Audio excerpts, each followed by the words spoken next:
Nouvelle vidéo de la playlist Calculer des dérivés, passer de débutant à champion. Dans cette vidéo, je te propose de passer la ceinture bleue. Et oui, on se rapproche de plus en plus de l'étape ultime. Si tu découvres cette playlist, je te mets le lien des vidéos précédentes dans la description. Pour la ceinture bleue, c'est parti!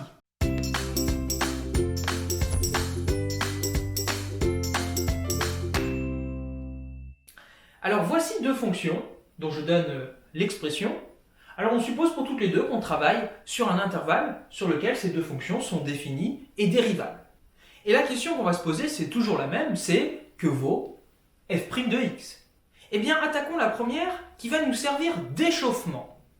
F de x égale x plus sinus de x. Donc là, on se rend compte que la fonction f, c'est une somme de deux sous-fonctions.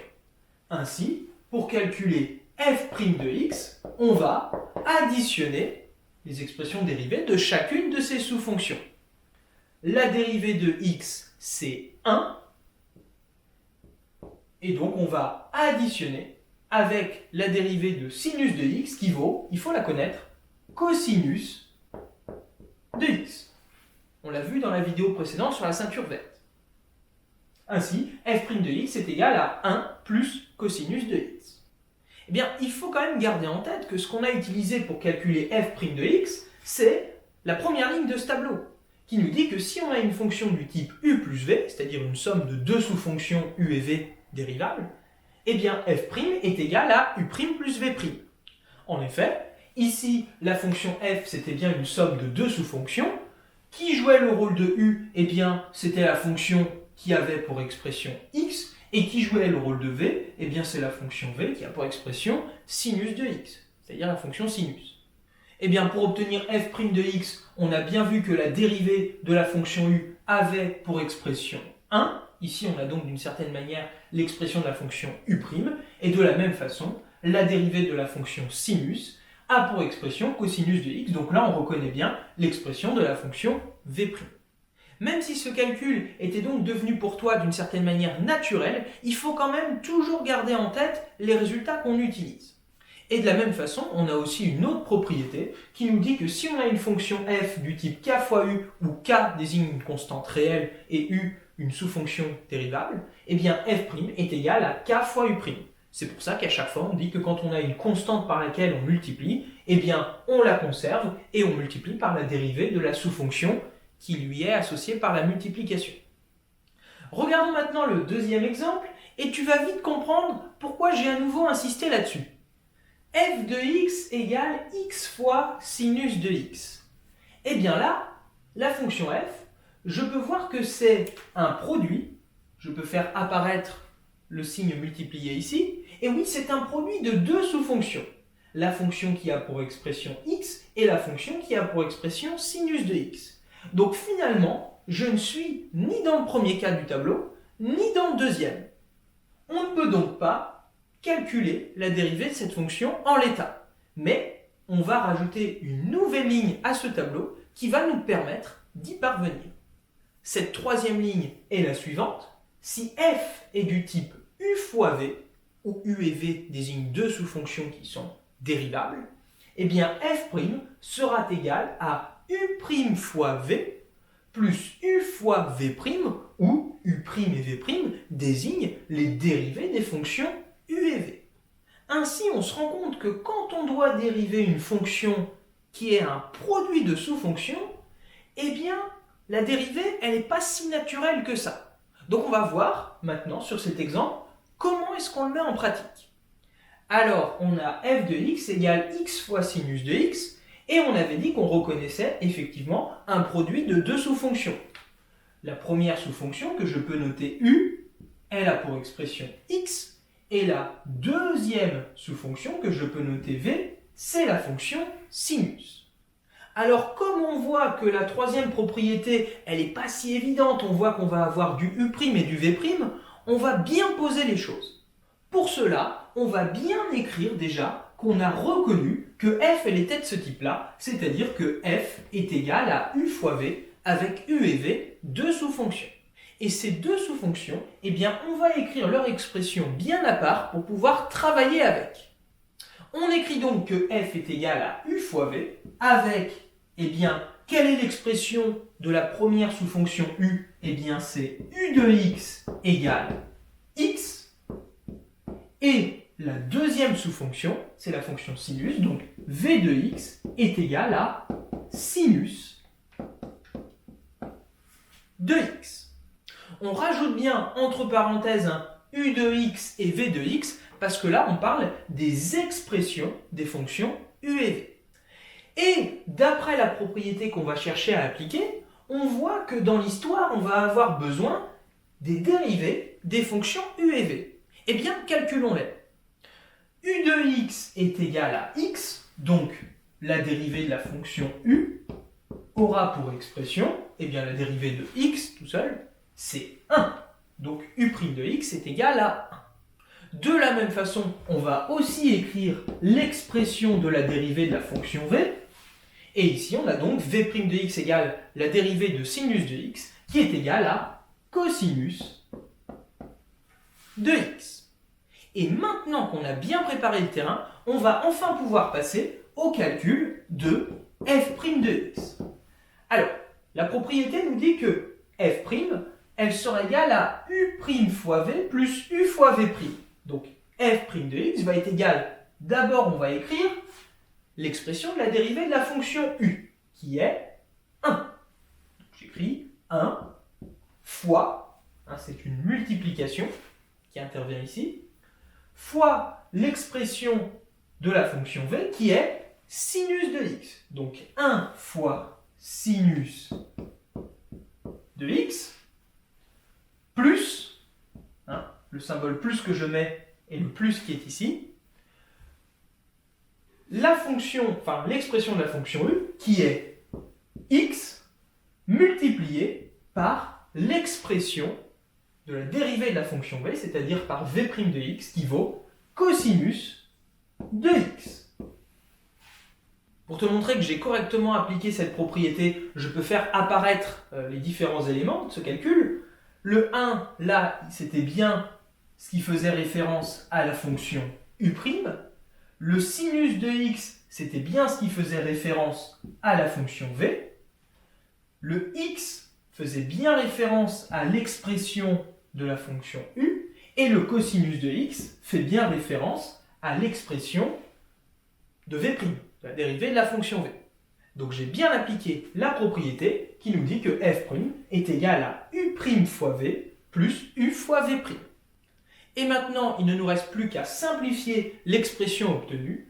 Ainsi, f' de x est égal à 1 fois sinus de x, c'est-à-dire sinus de x, plus x fois cosinus de x, qui peut s'écrire donc x cosinus de x. On peut s'affranchir du symbole de multiplication. f' de x est égal à sinus de x plus x cosinus de x. On ne pourra pas faire mieux. On a répondu à la question, c'est-à-dire qu'on a déterminé f' de x. Donc pour l'instant, morale de l'histoire, quand on a une fonction qui est un produit de deux sous-fonctions, il faut faire attention à ne pas dire de bêtises et à bien appliquer la propriété qui est ici. Donc maintenant, pour s'assurer qu'on a bien compris, on va mettre en pratique cette nouvelle propriété sur deux autres exemples. Donc troisième exemple, f de x égale x au carré fois cosinus de x. Et bien là, on reconnaît qu'on a affaire à un produit de deux sous-fonctions, la fonction carré que je peux appeler u et la fonction cosinus que je peux noter v. Ainsi, en adoptant le même type de rédaction que tout à l'heure, on peut commencer par remarquer, c'est ce qu'on vient de faire, que f est égal à u fois v, en précisant les expressions des fonctions, des sous-fonctions qui interviennent, avec donc u de x qui est égal à x au carré, et v de x qui est égal à cosinus de x. On sait, pour appliquer cette propriété, qu'on a besoin d'avoir u' de x et v' de x, donc calculons-les.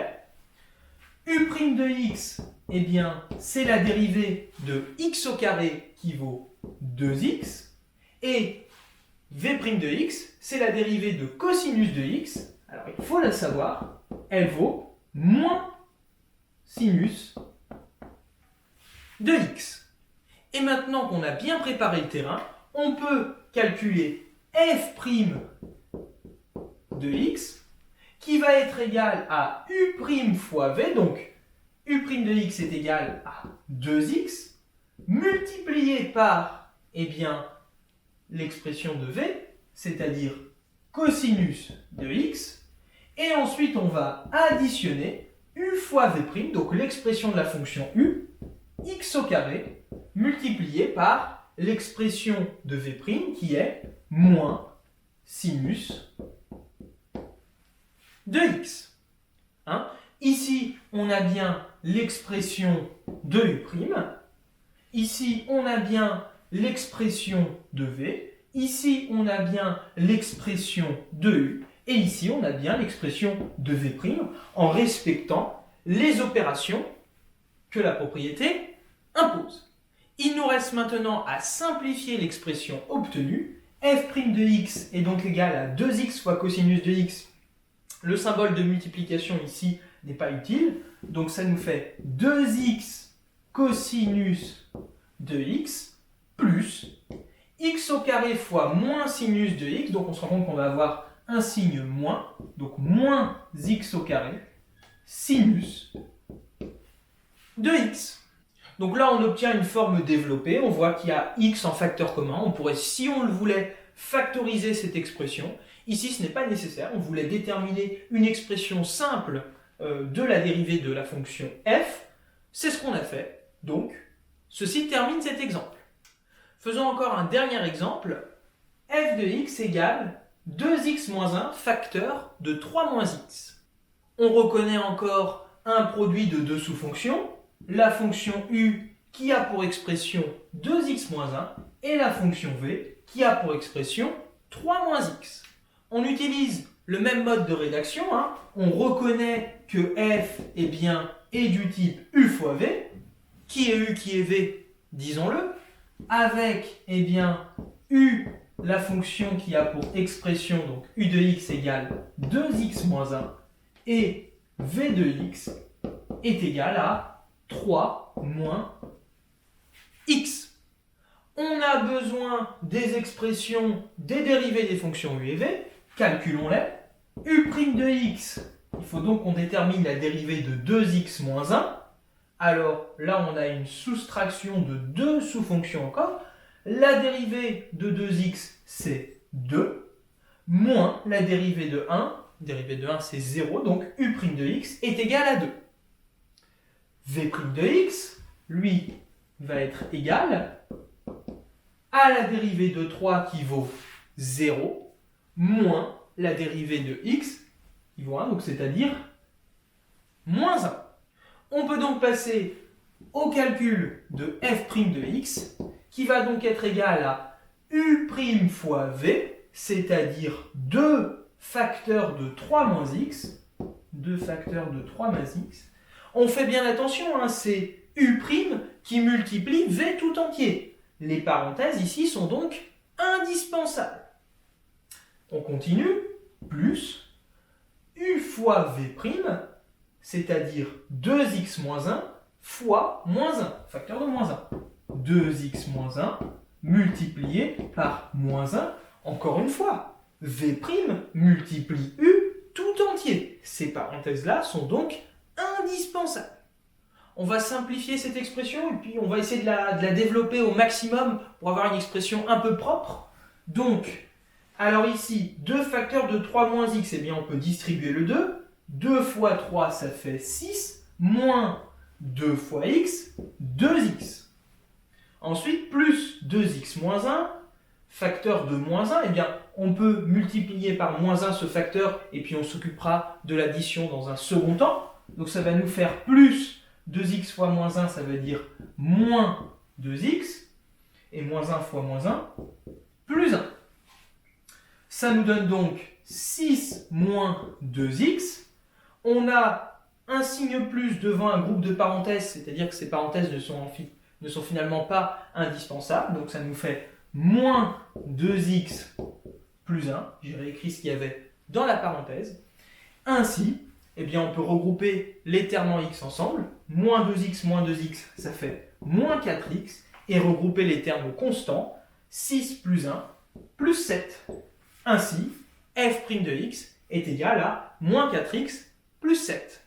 Bon, mis à part les étapes de calcul à la fin, le passage important, celui qui nous intéressait ici, c'était quand on a écrit l'expression de f' de x à la première ligne. C'est-à-dire quand on a bien appliqué cette propriété, quand on a fait u' fois v, u', donc là, était joué par le rôle de 2, enfin, 2 est l'expression de la fonction u', 3 moins x, ça faisait référence à l'expression de la fonction v, 2x moins 1, ça faisait bien référence à l'expression de la fonction u, et la multiplication par moins 1, elle était demandée parce qu'on avait la multiplication par v', donc ici, le moins 1 fait bien référence à v'.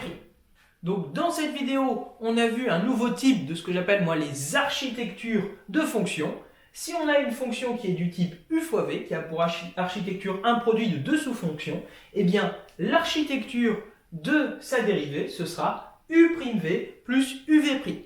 Cette propriété, il faut impérativement la connaître, sinon, à chaque fois que tu auras affaire à une fonction qui a un produit de deux sous-fonctions, tu risqueras de dire des grosses bêtises.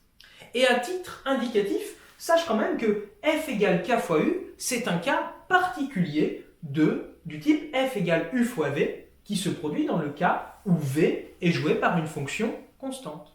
Félicitations à toi pour être arrivé jusque-là, je te délivre ta ceinture bleue, ça commence à te faire une jolie collection.